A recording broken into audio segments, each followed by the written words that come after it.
Queria que você deixasse um recado aí pra alguém que tá pensando em se mudar pro Texas, pensando em se mudar pros Estados Unidos, alguma coisa que você só vai compartilhar aqui, que se ninguém chegou, se não ficar até o final do vídeo, não vou ver. Então você tem... Não, eu acho que tem que vir pro Texas, mais especificamente para Austin. Eu sou muito fã de Austin. Aqui há muitas oportunidades, mas tem que chegar querendo também. Muita gente pede pra gente fazer entrevista com pessoas que moram aqui no Texas, pede pra gente mostrar a história de outras pessoas que deram certo aqui nos Estados Unidos. Então, por isso, no vídeo de hoje a gente vai trazer histórias de sucesso de um casal que mora aqui nos Estados Unidos há 24 anos. Por isso, se prepare para muitas dicas e inspiração que você vai encontrar nesse vídeo aqui. Exatamente, a gente tenta preparar vocês o melhor possível para vir aqui para os Estados Unidos. Então, antes de tudo, vamos conhecer os nossos convidados primeiro, Verônica e Rafael. Eles não são só bem-sucedidos em sua carreira, o Rafael aqui é meu colega de profissão, faz TI também, mas também tem uma família muito linda aqui nos Estados Unidos. Então, por favor, Rafael, pode vir aqui, Verônica pode vir aqui se apresentar para o pessoal.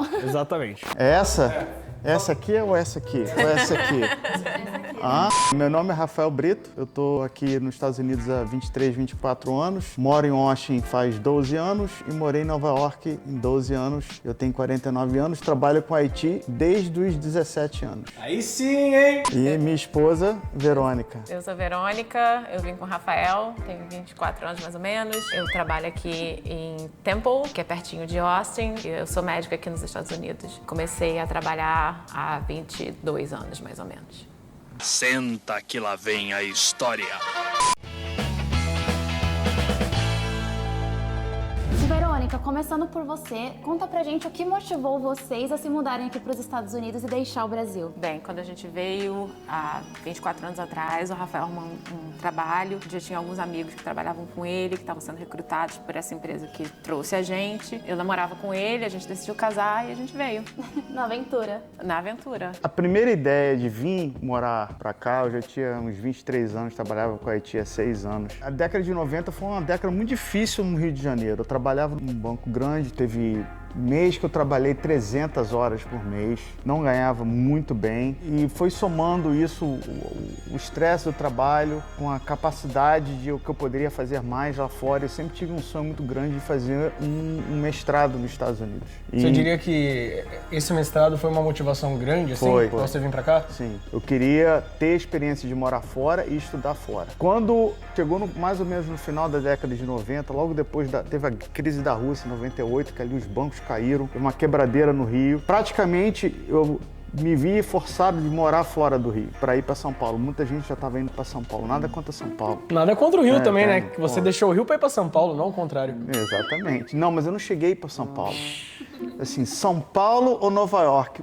Pô, tá aí não teria o que comparar, né? É verdade. A empresa que recrutou ele era em Long Island. Então a gente foi para Long Island e realocou inicialmente em Jersey, ficou uma semana em Jersey e arrumou nosso apartamento em Brooklyn. Nós moramos por volta de 6 anos. Foi quando eu arrumei um emprego lá também. Pouco depois do Rafael começar a trabalhar, eu revalidei meu diploma. Aí eu arrumei um trabalho lá bem pertinho da minha casa, bem pertinho da gente morava. E depois fomos para Long Island, onde Verônica conseguiu uma residência numa cidade chamada Minneola, que por Minneola? acaso... Mini rola.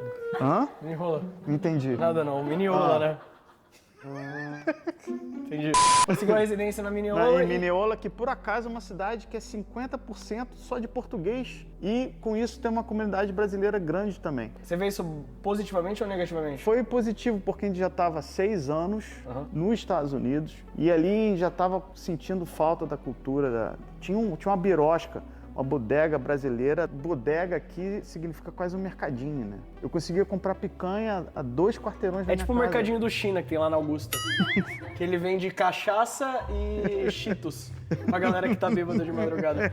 Busca de qualidade superior de vida e foi o ponto principal, né? Grana, estudar, ter Uma graduação realmente bem qualificada. Sim, é muito mais simples tirar um mestrado que um mestre do que um mestrado no Brasil, por exemplo. Muito mais fácil, você não tem que defender uma tese, por exemplo. Você veio pra cá expatriado por uma empresa, então? Foi a Bolsa de Valores de Nova York, que estava contratando muitos profissionais na época, era no final da década de 90 para 2000. Se você lembrar, teve o Y2K, eu fui contratado logo depois do Y2K. O que é o Y2K pro pessoal que não sabe o que é? Era o bug do milênio, onde falou que ia acabar tudo. Pra quem não faltar sabe, água. do ano 99 pro 2000, uma galera maluca, eu não sei como essa origem da história surgiu de fato, mas falaram que os computadores iam parar, que tudo ia parar por causa da virada do século, né? Passei vários dias virados trabalhando nesse banco e a motivação para vir só aumentava. Contratei um americano para ter aulas com um americano. Ali, em 10 aulas, meu inglês melhorou, tipo assim, 5 vezes mais. O problema é que a gente pensa que sabe falar inglês. Quando eu cheguei aqui,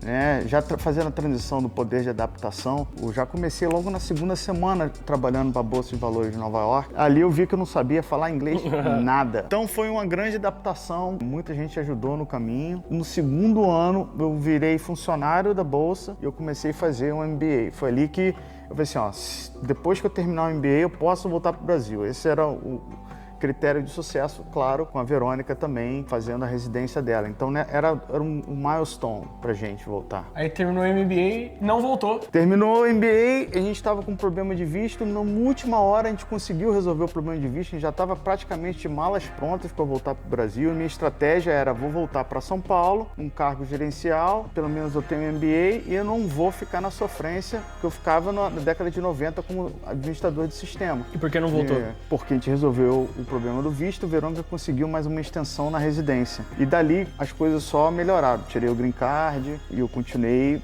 na minha empresa até a Verônica terminar todas as residências. Ela terminou as residências em 2012, né? Então foram quase 9 anos para ela. E nesses 9 anos, foi os 9 anos inteiros, pelo que eu entendi que você falou, em Nova York. Em Nova York. Entendi. A gente chegou no Brooklyn, depois se quiser fazer um podcast como foi conseguir um apartamento no Brooklyn naquela época. Imagina que deva ter sido difícil, né, Cris e não, Greg? todo o dinheiro que eu tinha no bolso foi para fazer o depósito, para fechar o apartamento. Então, se vocês quiserem saber como é que aluga um apartamento aqui nos Estados Unidos e todo o dinheiro que você precisa, vai estar aparecendo um vídeo aqui, ó. Muito obrigado pelo gancho. Beleza. O que motivou vocês a se mudarem pro Texas? Bem, o clima pesou pra caramba, porque a gente morava em Nova York e era muito frio, muita neve, nós dois somos cariocas, então aquela tensão de chegar o inverno e tudo escuro e meio que sem luz no fim do túnel, às vezes cai neve. Adaptação mesmo, né? Pra caramba. E assim, a gente tinha alguns amigos aqui, é claro, a gente tinha muito mais amigos em Nova York do que aqui, mas o prospecto de trabalho, né, o ambiente, a temperatura, certamente foram grandes biases, foram motivos para nossa mudança. Então agora vamos falar um pouco sobre família aqui. Você tem filhos? Quantos anos tem? Conta pra gente. Nós temos 2 filhos, os 2 nasceram aqui. Eu ainda era residente e Rafael ainda trabalhava em Nova York quando eles nasceram. Um tem 19 agora, o outro tem 17, um tá no college já. Assim, ter filho aqui, longe da família, né? A gente não tem nenhum irmão ou parente próximo que mora aqui. Nossos pais moram no Brasil. É difícil não ter esse suporte de ter a família perto, mas a gente tem muito amigo e tem muita gente que tem filho da idade dos nossos filhos, então isso ajuda bastante. Criar filho aqui é complicado, assim, de uma maneira é mais seguro e a gente não tem essa violência que tem no Rio de Janeiro, mas de outra forma aqui não tem o transporte público, então com 15 anos eles já estão dirigindo, com 16 já vão para a escola sozinhos de carro e isso é muito diferente, né? Se tornam independentes mais cedo, né, do que as crianças no Brasil. Sim, sem dúvida, sem dúvida. Culturalmente, é esperado que o seu filho com 18 anos saia de casa, ou seja, para um college, saia assim, para ganhar a vida. E é importante falar que não é porque o pai e a mãe é mal,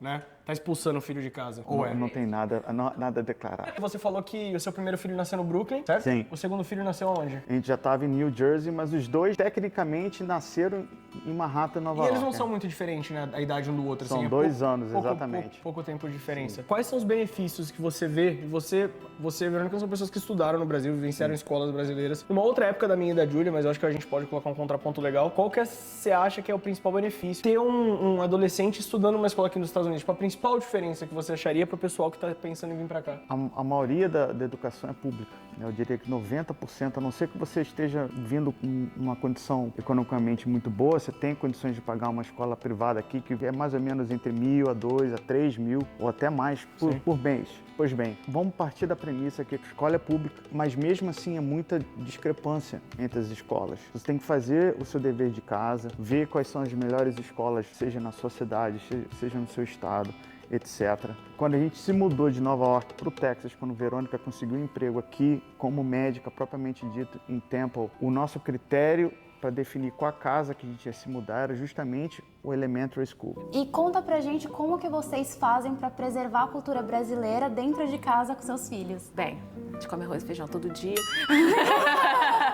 A gente fala português em casa, sempre falou desde que eles nasceram, a gente nunca quis trocar a língua. A gente sabe que eles vão aprender inglês na rua. Outra coisa também, quando a gente mudou pra Austin, nossos amigos que já moravam aqui, também brasileiros, a filhinha deles ia pra escola de português e a gente matriculou os nossos 2 filhos na escola de português.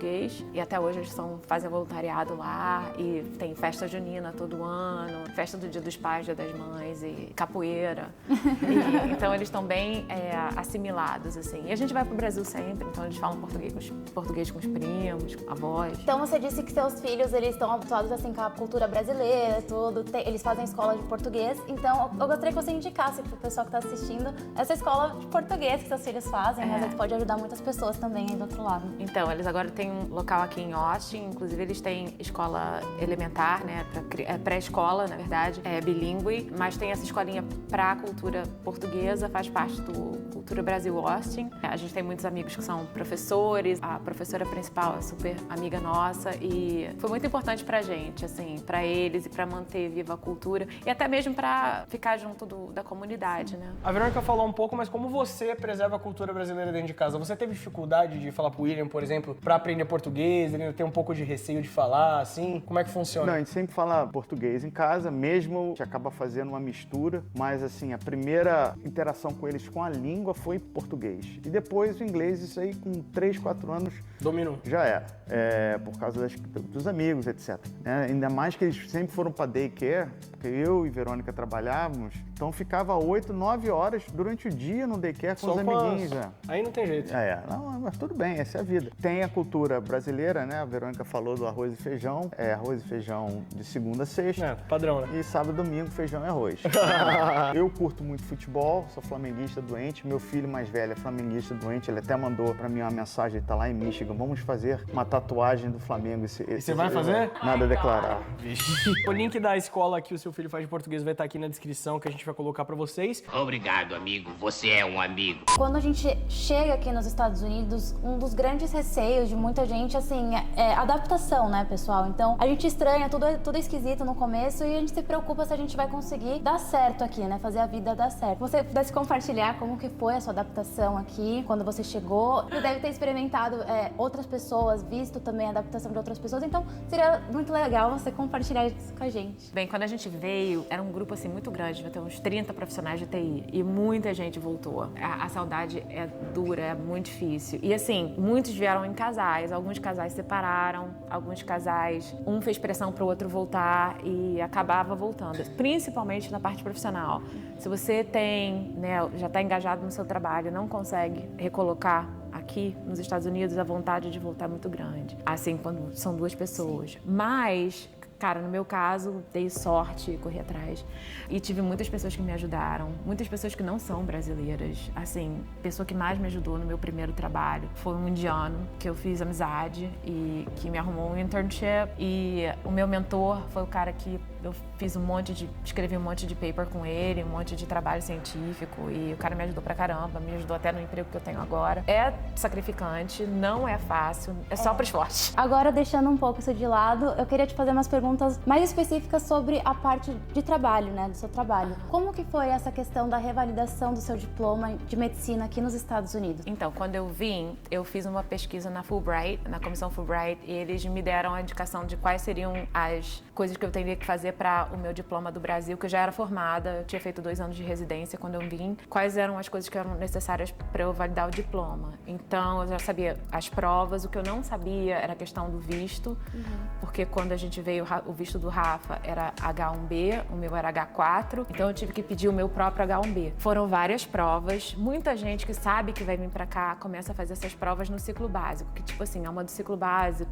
uma do ciclo profissional e uma assim, já quando você termina a residência. Eu fiz todas essas antes de eu começar a minha primeira residência aqui. Então, assim, são muitas provas, inclusive de inglês. Dá pra começar o processo no Brasil, você não precisa começar a fazer... Na minha época, chamava Step 1, 2 and 3. Não precisa fazer quando você tá aqui. Você pode fazer de outro país e, assim, quando você vem trabalhar, você tem que fazer uma residência. Na maioria das vezes, você tem que fazer uma residência. Exceto em casos, assim, excepcionais. Se você já é formado em uma residência no Brasil, você quer vir para os Estados Unidos, você precisa refazer essa residência? Sim. Ela não vale aqui? Não, sim e não. Assim, em casos extremos, se você é super especialista, que, assim, professor catedrático, tem uma cirurgia que tem o seu nome, talvez não. Mas, assim, para a grande maioria dos médicos, você tem que fazer a residência de novo. Inclusive, assim, a residência básica. Se você fez a patologia, você vai ter que fazer 1 ano de internship e depois fazer a sua residência de patologia ou de radiologia ou qualquer outra especialidade médica ou cirúrgica. Quando você é, assim, um cirurgião vascular, você tem que fazer cirurgia geral para fazer cirurgia vascular depois. E esses steps que você falou, é só uma vez, é tipo lifetime, ou você tem que continuar fazendo essas provas, não sei. Conta pra gente como que funciona melhor essa parte. Então, assim, a primeira prova é para você validar o seu diploma internacional, né? Então você tem que fazer todas as provas que os americanos fazem. A segunda é o boards. Cada especialidade clínica, cirúrgica, pediatria tem um boards. E, assim, eu tenho 4 board certifications, porque eu fiz medicina interna, que seria clínica geral no Brasil. Depois eu fiz medicina do sono. Depois eu fiz pneumologia, que tem conexão com terapia intensiva, então é uma residência única, mas são certificados diferentes. São 4 certificados que eu tenho que renovar a cada 10 anos. Tem uma outra maneira de renovar, que seria fazendo algumas questões de cada uma dessas disciplinas a cada 3 meses. Em uma das minhas certificações eu estou fazendo dessa maneira, mas das outras eu fiz a cada 10 anos. E, assim, se você quiser praticar só uma especialidade, assim, a minha maior concentração é a medicina do sono. Se você quiser fazer só sono, você faz só essa prova a cada 10 anos. Mas eu gosto de manter minhas opções abertas. Essa parte do vídeo aqui tem muita gente que pede pra gente. Eu sou um profissional dessa área, você é um profissional dessa área. Inclusive, a gente se conheceu porque ele foi assistir uma apresentação que eu tava fazendo no escritório da minha empresa. Essa parte é interessante. Aí ele foi fazer uma pergunta, obviamente foi encher o meu saco. Aí eu fui responder e eu percebi o sotaque. Bateu ali o sotaque, eu falei, cara, esse maluco é brasileiro e a gente fala em português lá fora. Iraq Mark, demite from behind. Pra falar da área de TI agora, que eu acho muito importante eu tenho uma perspectiva em relação a isso, eu queria perguntar pra você também, mas você pode falar um pouco do mercado de TI nos Estados Unidos, no Texas? E quando eu falo do mercado de TI, você acha que as oportunidades pra pessoas aqui são diferentes das oportunidades que você via no Brasil? Você acha que as pessoas se relacionam dentro das empresas de maneira diferente que elas se relacionavam no Brasil? Na questão da TI, tipo, eu tenho uma própria opinião sobre isso, mas eu queria saber a sua opinião. Quem não assistiu, a gente fez um podcast. Vai estar o link aqui na descrição, pessoal. E lá, nesse podcast, a gente briga tecnicamente. Eu falei assim, cara, a gente combinou de se amar. Falar a mesma coisa. Não, de se amar também. Eu não sei o que você acha, mas eu vou dar a minha opinião. O mercado aqui é muito maior do que o mercado brasileiro. Então, óbvio, por motivos óbvios, né? No Brasil você tem ali umas 3 ou 4 capitais e só agora, depois do Covid, houve uma pessoal trabalhando remotamente, etc. Mas na minha época, especialmente na década de 90, era Rio, era São Paulo. Mas até hoje os polos de tecnologia não mudaram muito. Alguma coisa no Nordeste, muita gente desenvolvedora DevOps, boa. Aracaju, que parece que bombou. Alguma coisa boa no Nordeste, tipo, mas o polo principal é principalmente São Paulo, assim. Sim. Faria Lima, cara? Sim, você é Faria Lima? Deus me livre. É? Não sei. Meu sonho é ser Faria Lima. Você queria andar de chapeuzinho e na motoneta assim, na Faria Lima? E aquele negócio amarradinho igual Ou o aquela Jorginho. Nossa.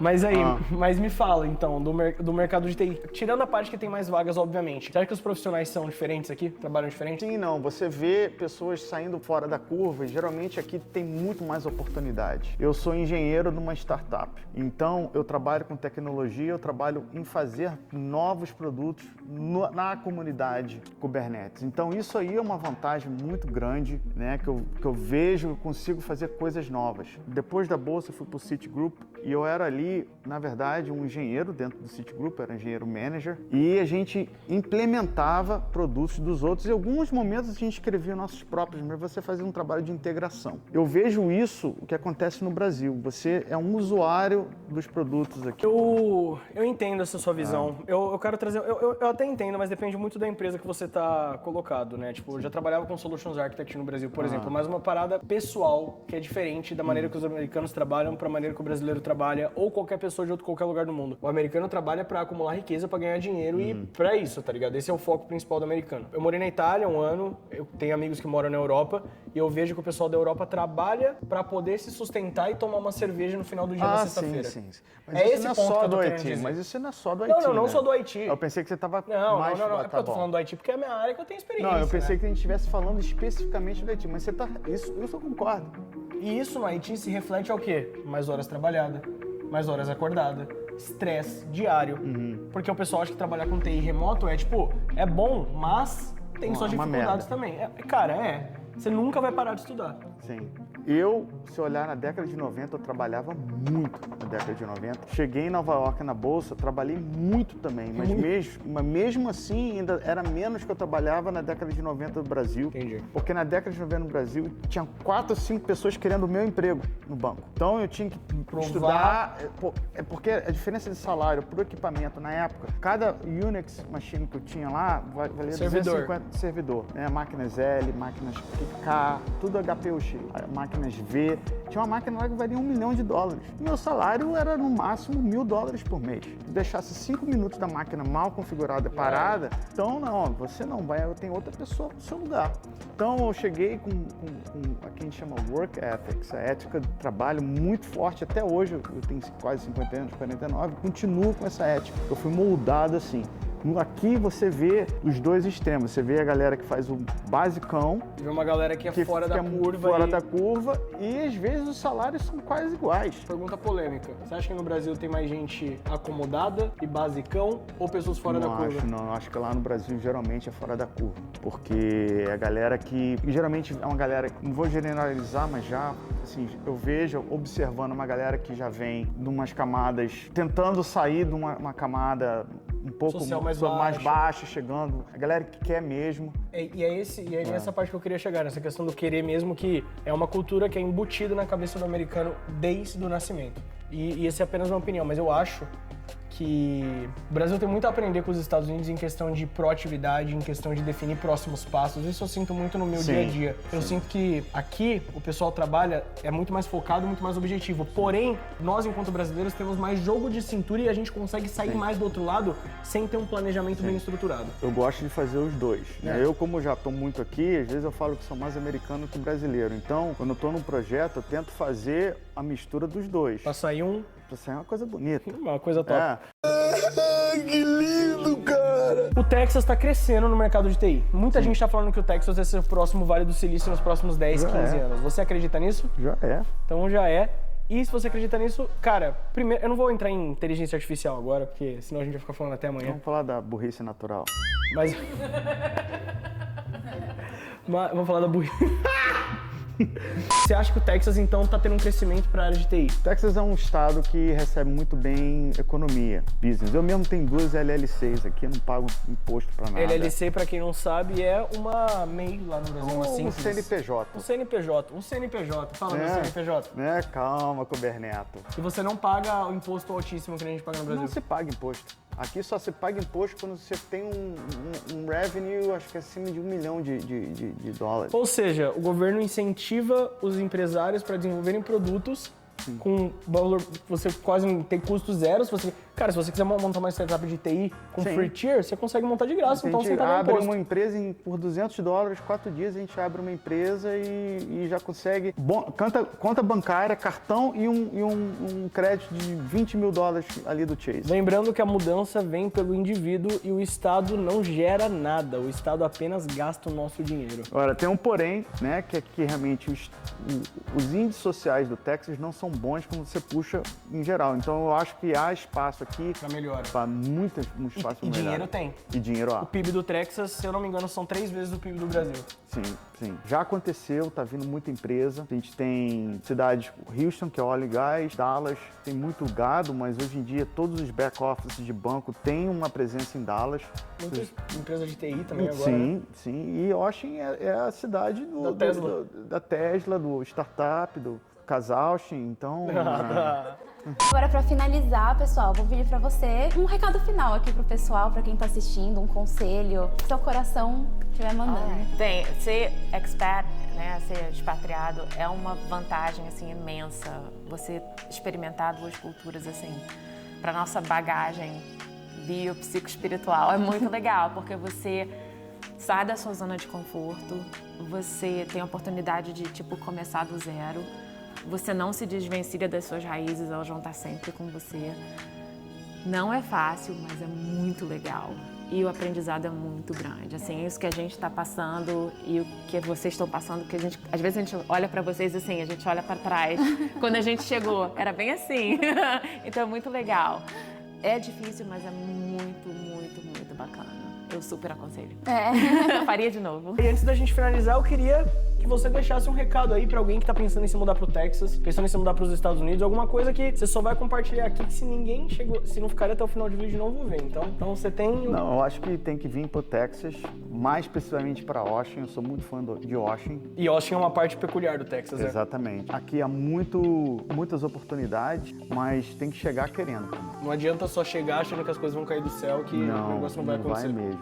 É isso, pessoal. A gente espera que vocês tenham gostado do vídeo de hoje. Deixa seu comentário aqui o que vocês acharam da entrevista. Se vocês quiserem que a gente faça outras entrevistas perguntando outras coisas, se vocês tiverem dúvidas, quiserem mandar pra eles também, a gente vai adorar responder. Se inscreve aqui, Casa Austin, tem de tudo.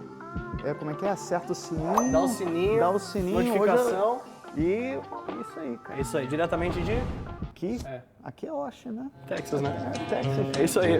Valeu!